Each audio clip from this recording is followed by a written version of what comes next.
What's going on, dudes? Welcome back to the vault.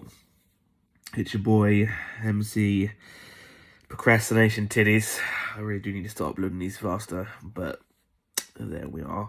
The film I'll be reviewing this evening, today, is The Electrical Life of Louis Wain. A film that was released on New Year's Day, I believe, at the start of the year. So let's just jump straight into it. This one opens with an introduction to Louis Wain as he boards a busy train and makes a new friend. There's a really wonderful and lovely cast for this one. Benedict Cumberbatch plays the titular character and gives such a great, heartfelt performance. I've always been a fan of his. Claire Foy joins Cumberbatch and is so great as his love interest and wife. These two are joined by the likes of Amy Lou Woods, Sophia Di Martino, Andrea Riseborough, and Sharon Rooney. All of these play a sister of Louis. There's also some wonderful cameos from Taika Waititi, Richard Ayoade, and Asim Chowdhury, with Toby Jones playing the generous boss of Louis. This excellent cast is topped off with Olivia Colman narrating. I would always love to hear the sexy tones of the Colman.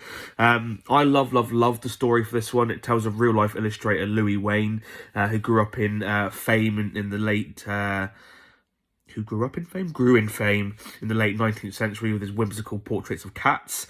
I was intrigued by this film from the first moment I saw the trailer. If a film can introduce me to a historical figure and then make me care deeply for that person all within a 2-hour time span, then that is the mark of fantastic writers and storytelling. This film paced beautifully, nothing feels rushed, and we get a feel for who Louis Wain was as a person during the first scene, and then we fall in love with him over the next few scenes in the next couple hours as the film progresses. The writers set up the relationship between Louis and Emily brilliantly, and then broke our hearts with her death. Even the scene of her death was carried out in a mature and compassionate way. The film is also just adorably funny. Whether it's Louis with his eccentricities or a tiny kitten leaping and then exclaiming he likes jumps with a cute meow. It's rare that I'm this taken with a narrative, but I honestly loved every minute of this film. Already this is a strong contender for, one of my favourite films of the year. I'd be very surprised if it doesn't win a lot of awards come award season. Will Sharp directs this one, and if you're thinking that's a name you haven't heard, then you're right. This being Sharp's first major feature film, he honestly knocks it out of the park, not just with the script, but also with the overall tone of the film. I also have to mention the absolutely gorgeous cinematography. There are so many beautiful shots that look like they have been taken straight from a colour painting, not to mention all the beautiful set pieces, which I'm desperately hoping were all practical. These beautiful scenic pieces allowed us to really get a glimpse into the mind of Louis Wain and try to see the electricity that he lived with and that he felt in his brain and in his mind. I hope this film, again, is nominated for a lot of awards, but mostly for its beautiful cinematography. I'd be remiss if I didn't mention the beautiful score for this film. The main theme, electricity, perfectly sums up the entire tone and atmosphere of the entire movie. It's also fitting that the instruments in it sound like the meowing and whines of a cat.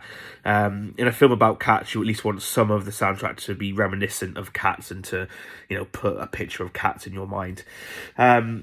And really, the only thing I learned from this film was that cat lovers and posters of cat memes now have their own film studio and are bringing in the age of the cat. Move over, dog. It's now the time of the cat. There we have it, guys. There's my very quick review for The Electrical Life of Louis Wain. Let's jump to the two most important questions.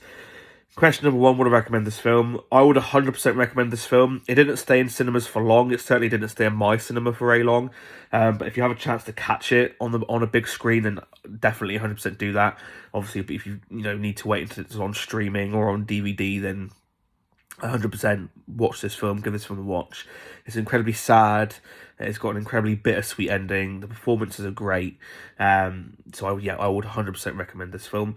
Question number two, does this film belong in the vault? I guess my only issue with this film is I find Claire Foy Ray one note. That's not to say she's terrible in any way. She's a great actress. But when I see her in period pieces like this, I'm just reminded, of the Queen and of her role in The Crown. That is a very minor grievance and complaint. As I said, the acting is incredible. The cinematography is beautiful. The soundtrack is also beautiful. So for those reasons, there's that little diamond star that's gone off, followed by a jumping cat. There we have it, guys. There's my review for The Electrical Life of Louis Wain. As always, if you've seen it and you loved it, let me know what you loved in the comments below. If you've seen it and you hated it, or you didn't really enjoy it as much as I did, let me know what you didn't really enjoy. And as always, guys, if you like what I'm doing here, please don't forget to like, subscribe, share this video with your friends, your pets, your family, your friendly neighborhood jumping cats. Until next one, peace and love, my dudes.